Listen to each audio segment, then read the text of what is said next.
आज लोग दुखी क्यों हैं? क्योंकि आज लोगों के अंदर भक्ति बिल्कुल नहीं है, शून्य है।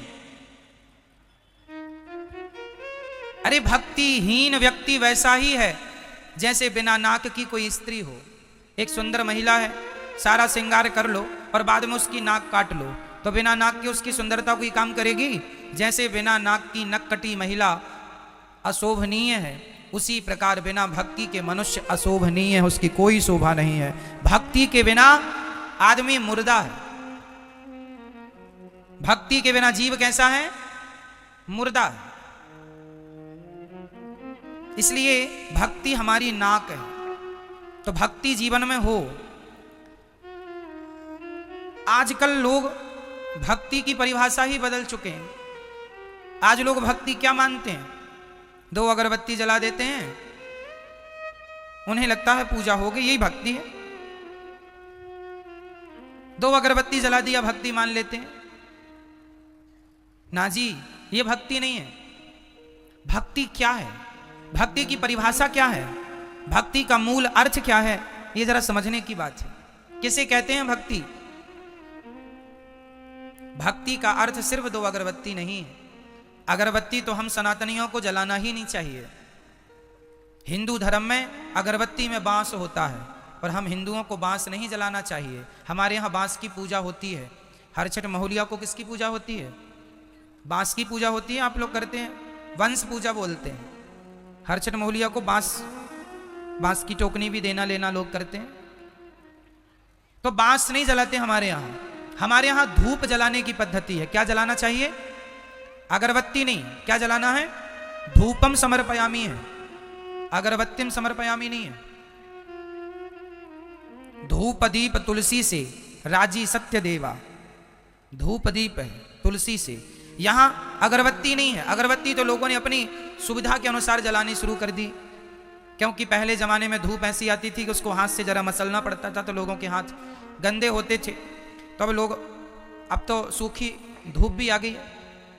अगरबत्ती नहीं जलाना चाहिए। लेकिन आजकल लोग अगरबत्ती जला के लोगों को लगता है हम पुजारी, बहुत बड़े भक्त हैं हम भगवान के।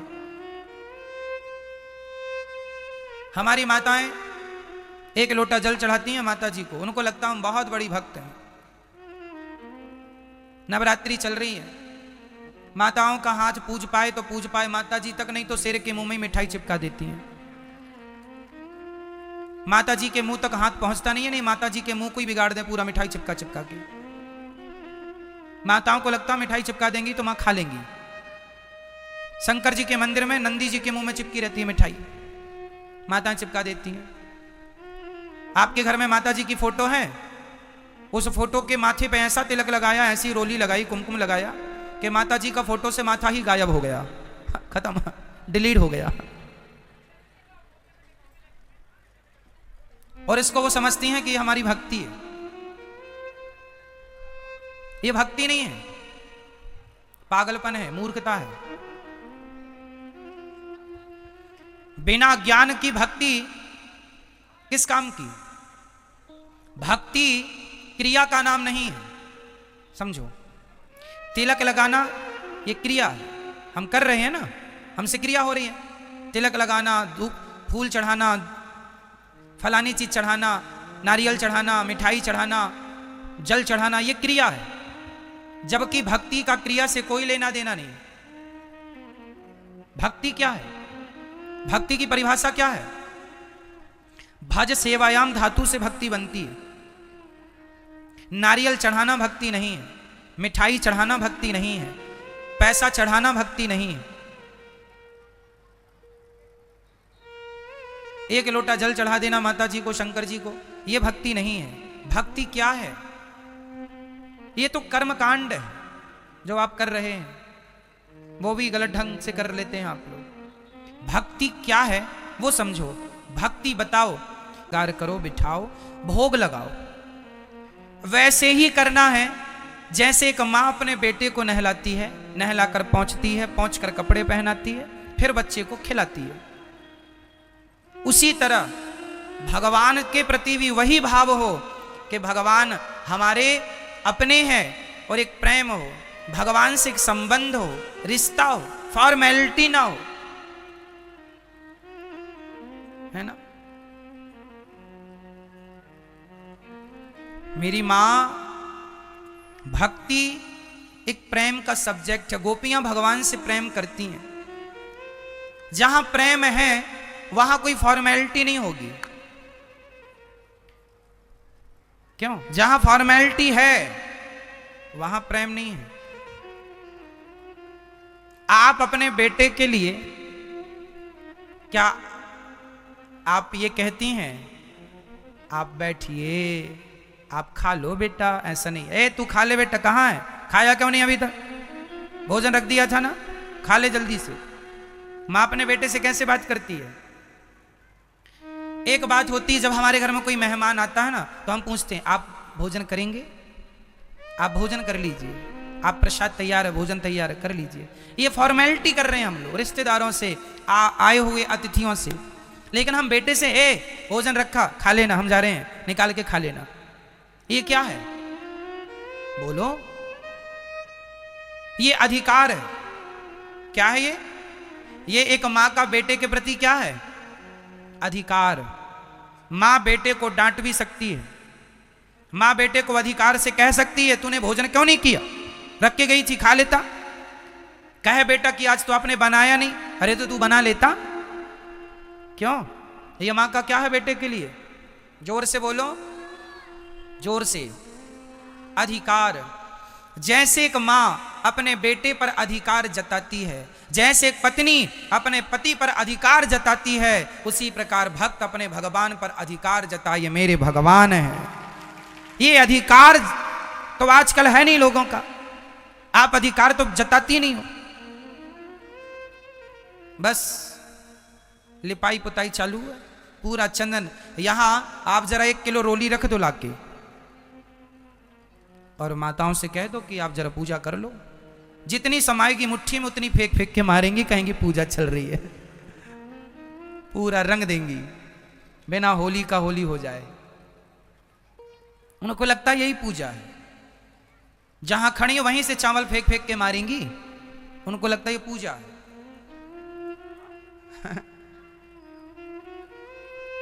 ये सब फॉर्मेलिटी, इसकी कोई जरूरत नहीं है। इसकी कोई जरूरत।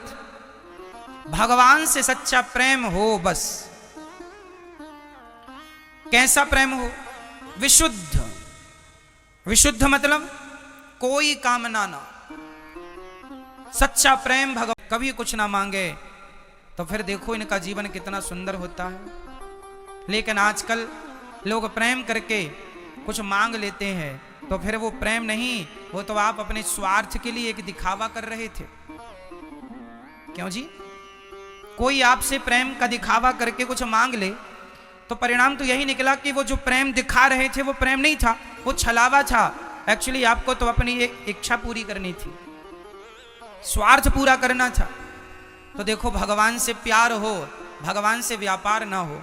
अब आप कहेंगे, आपका एक सवाल और खड़ा होगा कि महाराज जी फिर भगवान से हम कुछ तो भगवान से ही तो मांगते हैं और किससे मांगने जाएं? हाँ, भगवान से ही मांगना चाहिए और किसी से नहीं।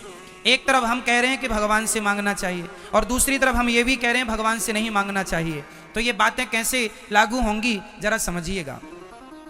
बात हम ये कहना चाह रहे हैं कि जो व्यक्ति भगवान से सच्चा प्रेम करता है और कोई कामना नहीं रखता, उसे कभी कुछ मांगने की जरूरत ही नहीं पड़ती। बिना मांगे भगवान उसकी सारी इच्छाएं, सारी जरूरतें अपने आप पूरी कर देते हैं। कोई कामना ना हो। मैं अगर मांगूं तुम्हें तुम ना देना मुझे, वरना प्रेमी नहीं भिखारी बन जाऊंगा। मैंने आपके घर काम किया और आपने मुझे पैसा दे दिया तो ये तो मजदूरी है ना।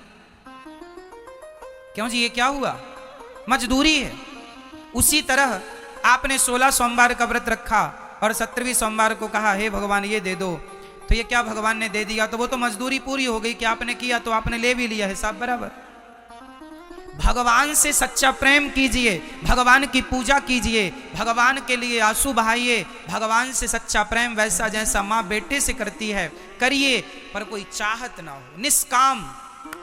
जैसे माँ अपने बेटे की सारी सेवा करती है, नहलाती धुलाती, मल मूत्र धोती है, कपड़ा पहना कर स्कूल भेजती है, बीमार पड़ी हो तो भी बच्चे का काम करती है। बताओ जरा माँ का बच्चे से स्वार्थ क्या है?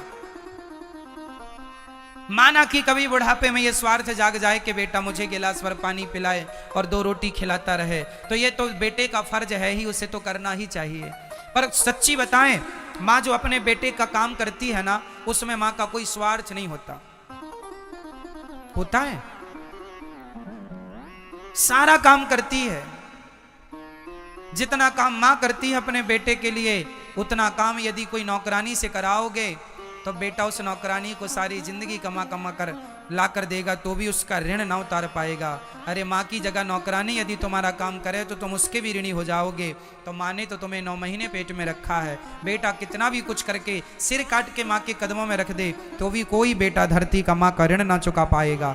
ऐसा प्रेम करती है माँ, जितना प्रेम माँ अपने बेटे से विशुद्ध प्रेम करती है, वही प्रेम यदि एक भक्त अपने भगवान से करने लग जाए तो कोई चाहत रह ही नहीं जाएगी। आप कहते हैं भगवान से हमने ये मांगा ये मांगा, मत मांगो, प्रेम करो बस। वो अपने आप जान लेंगे कि मेरे भक्त को, जैसे माँ छोटे से बच्चे को जान जाती है कि कब से भूख लगेगी, कब से पानी चाहिए, कब से भोजन चाहिए, अपने आप माँ बिना कहे बच्चे के भाव को समझ लेती है। उसी प्रकार बिना कहे भगवान अपने भक्त के भावों को समझ लेते हैं। मांगना नहीं पड़ता, मांगे से मरना भला, मत मांगो कोई भीख, बिन मांगे मोती मिले, यह सतगुरु की सीख। भगवान से क्या करना है? केवल सच्चा, केवल प्रेम। रामचरितमानस में भी यही लिखा है, राम ही के। आप कहते हैं कि हम टेंशन में हैं महाराज जी, बड़ी टेंशन है, टेंशन भी है, और आप कहते हैं कि हमारी गाड़ी भगवान चला रहे हैं, हमें भगवान पे भरोसा है। या तो भरोसा होगा या तो चिंता होगी, दोनों एक साथ कभी नहीं हो सकते, है ना। गाल भी फूल जाए, ठहाका भी लग जाए, दोनों एक साथ नहीं हो सकते। या तो टेंशन है आपको, टेंशन है तो भरोसा नहीं है, और भरोसा होगा तो फिर चिंता नहीं होगी। आप लोग क्यों नहीं भगवान पे भरोसा करते? क्यों नहीं भगवान पे विश्वास करते? महाभारत के युद्ध से क्यों नहीं सीखते? जैसे अर्जुन ने अपनी गाड़ी भगवान को सौंप दी, क्यों ना आप लोग भी अपने जीवन की गाड़ी भगवान को सौंप कर निश्चिंत हो जाओ, जो करेंगे भगवान करेंगे। मारने वाला है भगवान, बचाने वाला है भगवान। मारेगा भी वही, बचाएगा भी वही, भूखा भी वही रखेगा और पेट भर खवाएगा भी वही। तो जब सब उसी को करना है तो फिर आप चिंता किस बात की करते हैं? अच्छा ये बताओ, आपका सोचा कुछ होता है? आपका सोचा होता है क्या? आपने सोच लिया कैसा हो जाए तो हो जाएगा क्या? जब आपका सोचा कुछ नहीं होता, आपका चाहा कुछ नहीं होता, तो हम कहते हैं आप सोचो ही क्यों? क्यों सोचना है? सब भगवान कर रहे हैं, उन्हीं को करने दीजिए। हम तो देखो निमित्त मात्र हैं। बार बार मैं इन शब्दों को दोहराता हूं ताकि आपको किसी भी प्रकार से समझ में ये बातें आ जाएं। हमारी सफलता के जिम्मेदार कौन है? भगवान चाह रहे हैं कि आप जीत जाएं, इसलिए जीत गए। यदि आप हार गए हैं, असफल हैं, तो ये सोचो कि ये भी ईश्वर की मर्जी है। उसकी मर्जी में यदि चलो वो मुझे असफल ही रखना चाहता तो मैं उसकी मर्जी में खुश रहूं। जैसे भगवान रखें, जैसे रखें राम जी, रहना चाहिए, और सीताराम सीताराम कहना चाहिए। हर हाल में खुश रहने की आदत बनाओ, टेंशन मुक्त रहो, चिंता मुक्त रहो। जो करेंगे भगवान अच्छा करेंगे। एक पिता को चिंता होती है, महाराज मेरी बेटी सयानी हो गई है, बताओ मैं शादी करूं, लड़का ही नहीं मिल रहा है, महाराज जी बड़ी टेंशन है, बेटी का विवाह कैसे होगा। भाई लड़का देखो तो मन लगा के, कर्म तुम करो मन लगा के, चिंता ना करो, जब समय होगा अपने आप हो जाएगी। तुम कर्म करते रहो लेकिन चिंता ना करो। आप लोग चिंता करने लग जाते हैं। भैया को जगाइयो जरा। चिंता नहीं, चिंतन करना है। क्या करना है? क्या करना है मेरी मां? चिंतन। जो करने वाले हैं वो कौन है करने वाला? पितामह भीष्म ने प्रतिज्ञा ले ली, कल के युद्ध में पांडवों को मार डालूंगा। ये प्रतिज्ञा किसने ली थी महाभारत में? भीष्म पितामह ने। द्रौपदी दौड़ी दौड़ी रात्रि के 11 बजे आई, अरे कन्हैया सुन रहे हो, मेरे पतियों को मारने की प्रतिज्ञा पितामह ने ली है, बताइए मैं क्या करूं? भगवान बोले तू जान, तेरे पति जाने मैं क्या करूं, मैं तो युद्ध लड़ ही नहीं रहा हूं। द्रौपदी बोली, मेरे पतियों की पितामह की प्रतिज्ञा कभी अधूरी नहीं होती। पितामह सदा अपनी प्रतिज्ञा को पूरी करते हैं। हे दीन बंधु, हे दीनानाथ, हे नंद नंदन, हे श्याम सुंदर, मेरे पतियों की रक्षा कीजिए। भगवान बोले चलो अर्जुन से बात करते हैं। अर्जुन के पास गए तो अर्जुन बढ़िया खर्राटे दे के सो रहे थे, खर्राटे मार रहे थे, बढ़िया गहरी नींद में सो रहे थे अर्जुन। भगवान ने जगाया, अर्जुन जागो। अर्जुन ने कहा क्या हुआ, क्यों जगा रहे हो आधी रात को? भगवान ने कहा कल के युद्ध में पितामह ने प्रतिज्ञा ली है, कल तुम्हें मरना होगा। पांडवों को मारने की प्रतिज्ञा पितामह ने ली। कोई योजना बनाओ, रणनीति बनाओ, कल का युद्ध कैसे करोगे? तुम सो रहे हो।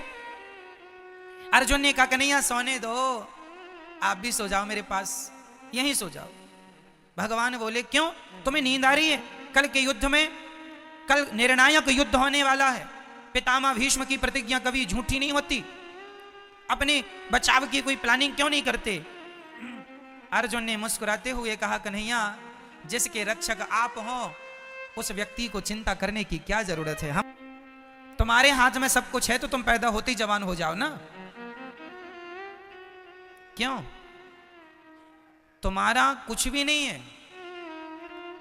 तुम्हारी ग्रोथ जो दिन दिन होती है वो तुम्हारी मर्जी से नहीं होती, ईश्वर की मर्जी से होती है। इसलिए सब ईश्वर के अधीन है।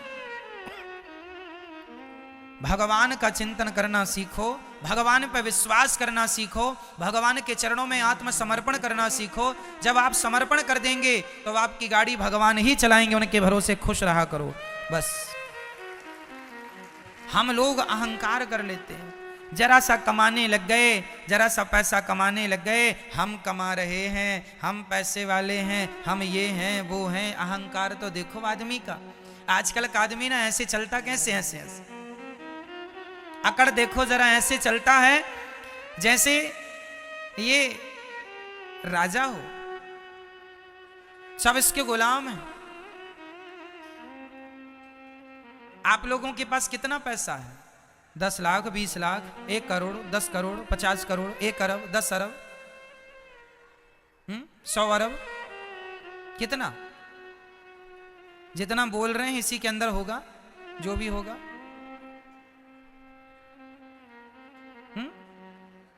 मेरी मां, रावण कितना धनवान था, उसके धन की कोई सीमा नहीं थी। सोने की लंका थी, सोने चांदी हीरे मोती के खजाने भर रखे थे। इतना बड़ा आदमी था रावण। पूछो जरा कहां गई तुम्हारी वो लंका? रावण भैया कहां गई तुम्हारी वो शान? कहां गई तुम्हारी वो अकड़? कहां गया तुम्हारा वो अहंकार? अहंकार रावण जैसों का ना टिका मेरी मां। जिनकी लंका सोने की थी तो हमारा और आपका अहंकार टिक जाएगा मैया? बोलो मेरी मां। इसलिए अहंकार ना हो। किस बात का अहंकार? आप लोगों को अहंकार है या नहीं? नहीं, मैं बताता हूं आपको अहंकार किस बात का है। ये बेटा मेरा है, मैं इसकी मां हूं, ये भी अहंकार ही है। मैं इसका पिता हूं, ये भी अहंकार ही है। ये घर मेरा है, ये भी अहंकार ही है। मैंने तुम्हें रोटी दी, ये भी अहंकार ही है। मैं ना होता तो तुम मर जाते, ये भी अहंकार ही है। इसलिए इन शब्दों का प्रयोग कभी नहीं करना चाहिए। जो बेटा आपका है, बेटी है, पति है, पत्नी है, घर है, गाड़ी है, पैसा है, ये मेरा है ऐसा ना कहा करो। ये सब कुछ भगवान का है। ईश्वर ने हमें केवल जिम्मेदारी दी है संभालने की, हम संभाल रहे हैं बस। हम मैनेजर हैं, मालिक नहीं हैं। आप किसी बच्चे की मां नहीं हो। ये जो आपका बेटा है, ये आपका बेटा है ना मेरी मां। आप कहती हो ये बेटा मेरा है, तुम केवल इसलिए तो कहती हो मेरा बेटा क्योंकि तुमने 9 महीने गर्भ में रखा है। 9 महीने गर्भ में रखने से आपने कह दिया ये बेटा मेरा है। लेकिन जिस परमात्मा ने तुम्हारे बच्चे को आंखें दी हैं, आंखों की कीमत जानते हो बाजार में कितनी होगी? आंखों के इलाज में करोड़ों रुपए लग जाते हैं। जिनके इलाज में करोड़ों लग रहे हैं उन आंखों की कीमत क्या होगी? ये अनमोल रतन है। परमात्मा ने आंखें दी परमात्मा ने सुनने को कान दिया, परमात्मा ने चलने को पांव दिया, परमात्मा ने खाने को बोलने को मुंह दिया, सब ईश्वर ने दिया। तुमने तो केवल 9 महीने पेट में रखा, तो पेट में रखे हो इसका इतना अहंकार कि ये मेरा बेटा है। तुम्हारा बेटा पैदा होए तुरंत भगवान को सौंप दो, हे नाथ ये आपकी संपत्ति है, आपको सौंप रही हूं, ये आपका है, आप जानो, आपका काम जानो। हाँ, मैं यदि आपने मुझे मां बनाया है तो मैं इसको मां बन करके इसकी जिम्मेदारी पूरी करूंगी। इसे नहलाना, धुलाना, खिलाना, पिलाना, संस्कार देना, खड़ा करना, ये मेरी जिम्मेदारी है। जिम्मेदारी निभाओ, ये ना हो कि ये मेरा है, ना, ये सब भगवान का है। बेटी तुम्हारी नहीं, बेटा तुम्हारा नहीं, सब किसका है? सब पर किसका अधिकार है? तुम्हारा था तो छोड़ के चला गया, रोक लेते ना तुम्हारा था तो। इसका मतलब तुम्हारा तो था ही नहीं, तुमने तो झूठा अहंकार बना लिया ये मेरा है। यही बात अपने पिता को, मतलब हर बाप को याद रखनी चाहिए, कोई तुम्हारा नहीं है। जिस घर में आप रहते हो वो घर आपका नहीं, भाव ये बना के चलो कि वो घर भगवान का है। संपत्ति सब रघुपति के यहाँ, सब भगवान का है। तो फिर हम कौन हैं? हम तो भगवान के घर में किराएदार हैं, हम ईश्वर के किराएदार हैं। ये भावनाएं बन जाएं तो आप अपने घर में नहीं, आप स्वर्ग में रहेंगे, ऐसा आपको लगने लगेगा। हमारा घर स्वर्ग है। भगवत भाव से रहना सीखो तो सही। आजकल आदमी, अच्छा ये बताओ, बैंक का मैनेजर जो होता है, बैंक में यदि 1000 करोड़ रुपए रखा है तो बताइए क्या वो पैसा बैंक, क्या वो पैसा मैनेजर का है? बोलो मेरी मां। नहीं, वो पैसा मैनेजर का नहीं है, पर देख रेख किसकी है? देख रेख मैनेजर की है। हाँ या ना? आपकी एक किडनी 50 लाख में बिक सकती है, तो दोनों 1 करोड़ की हो गई। चलो आपकी एक आंख यदि आप बेचना चाहें तो कितने की बिकेगी? बोलो मेरी मां। आपकी एक आंख की कीमत क्या है जरा बताओ मुझे। कम से कम 1 करोड़ मिल जाएंगे आपको एक आंख के। 2 आंख मतलब 2 करोड़। ऐसे शरीर के सारे पार्ट्स आप बेचने लग जाएंगे तो आप करोड़पति बन जाएंगे पल भर में। तो ये जो करोड़ों की प्रॉपर्टी है, आपकी शरीर रूपी प्रॉपर्टी, सच्ची बताना क्या ये प्रॉपर्टी भी आपकी है? नहीं, शरीर हमारा धन है, लेकिन ये मेरा नहीं है। अपने आप को सदा सबसे अलग रखना, हम बिल्कुल अहंकार शून्य हो। हमें कैसा होना है मेरी मां? अहंकार, जोर से बोलो मेरी मां। अहंकार, अहंकार शून्य, अहंकार रहित होना है। रही बात हमारी कि हम कौन हैं, तो हमारी असलियत लोग नहीं जानते। आप लोग अपनी असलियत नहीं जानते। आपको पता है आपकी असली औकात क्या है?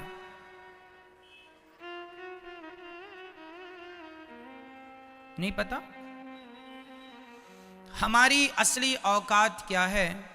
छोटे मुंह बड़ी बातें हैं, बुरा ना मानना मेरी बातों का, लेकिन मैं आपको आपकी औकात दिखाऊंगा। हम सबकी असली औकात क्या है? जो हम लोग बड़ी बड़ी बातें करते हैं, बड़ी बड़ी गाड़ियों में, बड़े बड़े महंगे महंगे गद्दों में लोग सोते हैं, बड़े बड़े बंगलों में लोग रहते हैं। ठीक है, आप बड़े बंगले में, बड़ी गाड़ी में, बड़े आलीशान जिंदगी जी रहे हैं, लेकिन कब तक? एक दिन आपको इन बंगलों से, इन गाड़ियों से उतरकर एक दिन अंत में एक लकड़ी की सैया पर सोना पड़ेगा। लकड़ी का बिस्तर होगा जिसे चिता कहते हैं। सही कह रहा हूं क्या मैं? हम लोग, सब लोग, चाहे अमीर हो चाहे गरीब हो, एक दिन हमारा अंतिम बिस्तर कौन है? बोलो मेरी मां। हम सबका आखिरी बिस्तर क्या है? चिता। एक दिन हम चिता पर जाएंगे और हमारे अपने आग लगाएंगे और हम धू धू करके जल जाएंगे और जलने के बाद रह जाएगी तो केवल राख रह जाएगी, आपकी और हमारी। कहां चला गया तुम्हारा वो अहंकार, कहां गया तुम्हारा वो घमंड? मेरी गाड़ी, मेरा बंगला, मुझे जानता नहीं मैं कौन हूं? जानता हूं साहब, आज नहीं कल मुट्ठी भर राख बन जाओगे, फूंक मारने से उड़ जाओगे। ये आपकी और हमारी अंतिम औकात यही है कि हम मुट्ठी भर राख हैं, फूंक मारने से उड़ जाएंगे। आज ना, आज कर लो तुम बड़ी बड़ी बातें, कर लो खूब घमंड, मैं ये हूं, मैं वो हूं, मुझे नहीं जानते, मेरी पहचान ऊपर तक है सा।